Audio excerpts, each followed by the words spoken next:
The tables have turned in the automotive world, and the tension is real. Porsche is walking away from Bugatti Rimac. After more than 2 decades as part of the Volkswagen Group, Bugatti is now, for the first time, completely on its own. Take a moment to let that sink in. This isn't a footnote buried in a quarterly earnings report. This is the foundation shifting.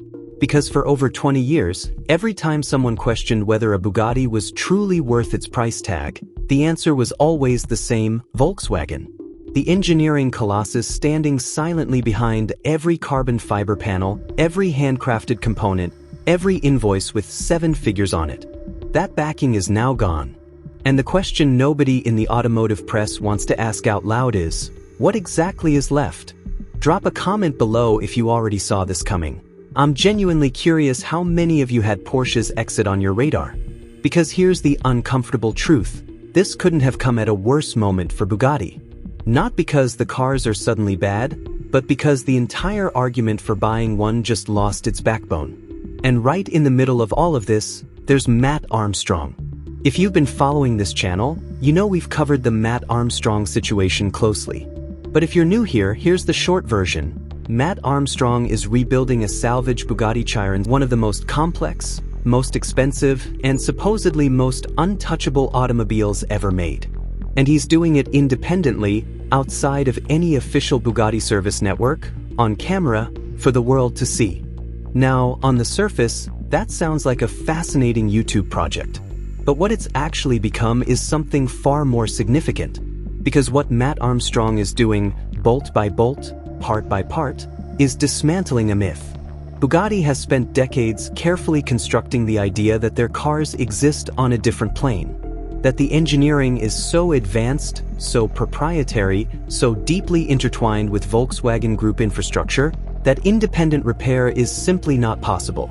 The cars were positioned as objects that required Bugatti's own hands to touch, and that exclusivity was a central pillar of the brand's value proposition.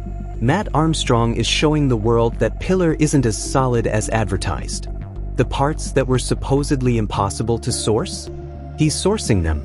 The repairs that supposedly required factory-level equipment and expertise? He's performing them.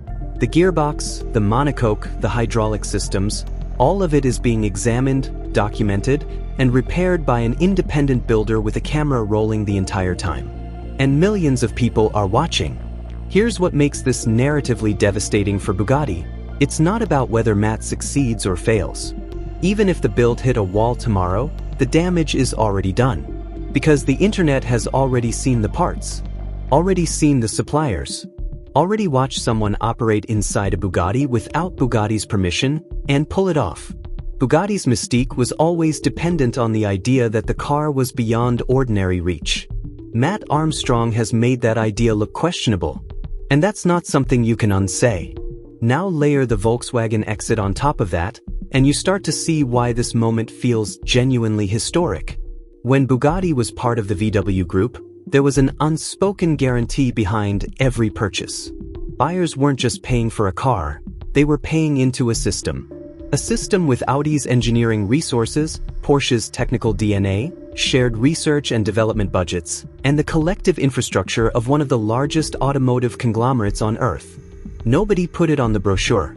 Nobody said it out loud during the sales pitch. But it was there. A silent promise underneath the mythology.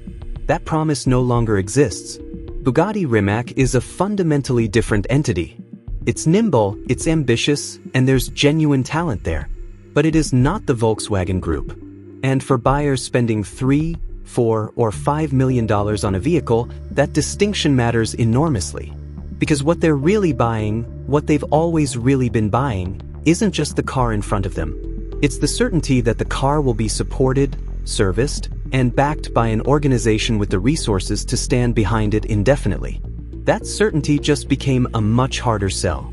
Let's be specific about what Bugatti is now facing, because this isn't the single problem. It's 3 problems, hitting simultaneously. The first is reputational pressure. The Matt Armstrong rebuild didn't just create a news cycle. It permanently altered the search landscape around Bugatti. From this point forward, anyone researching Bugatti Chiron reliability, Bugatti parts availability, or Bugatti ownership costs is going to encounter this story. And the story doesn't flatter the brand. Bugatti's identity was built on the concept of untouchable perfection, a car so extraordinary that conventional rules simply didn't apply. That concept now has a very public crack in it. And in the luxury market, perception isn't just important. It is the product. The second is technical pressure. Leaving the Volkswagen ecosystem is not a minor operational adjustment. Inside that ecosystem, Bugatti had access to shared platforms, shared powertrain development, shared engineering talent, and decades of accumulated technical collaboration across some of the world's most sophisticated automotive brands. Porsche, Audi, Lamborghini, these companies don't just share a corporate parent. They share knowledge, components, and R&D investment in ways that quietly underpin everything they build. Bugatti was woven into that fabric. Now it isn't, which means every future platform, every next-generation powertrain, every technical breakthrough has to be funded and developed independently, at greater cost, over longer timelines, and with a far thinner margin for error.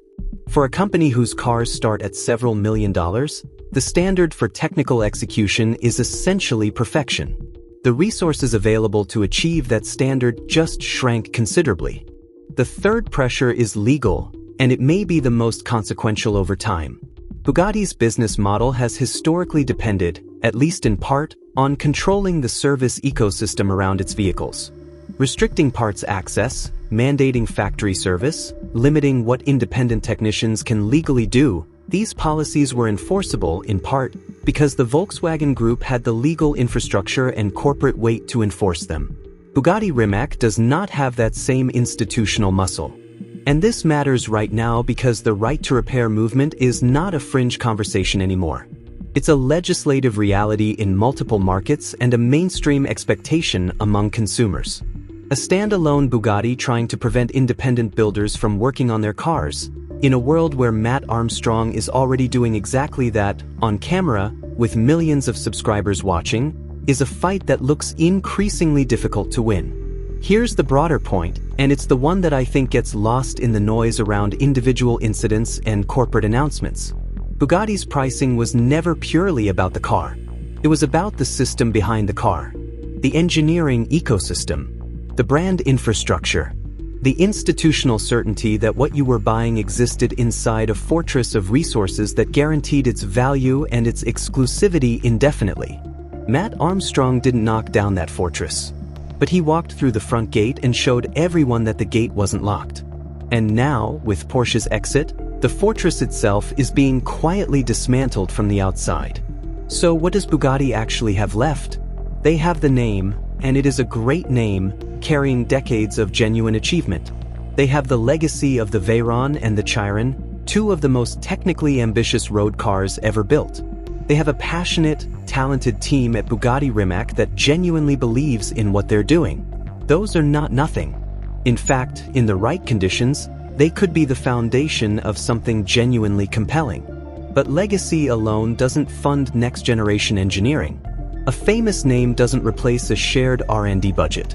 And brand prestige, however real, does not stop an independent builder from sourcing your parts, repairing your cars, and broadcasting every step of the process to an audience of millions. The luxury automotive world runs on a very specific kind of confidence. The buyer's unshakable belief that what they're paying for is worth exactly what they paid, and that the brand behind it will be there to honor that indefinitely. That confidence is fragile.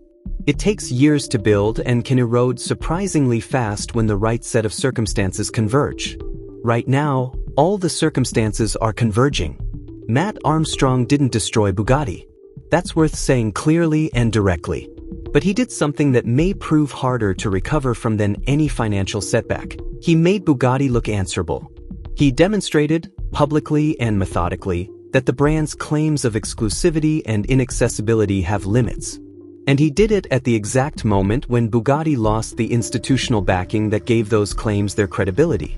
Whether Bugatti survives this moment, not as a company, but as a brand with the same mythological weight it carried a decade ago, is a genuinely open question.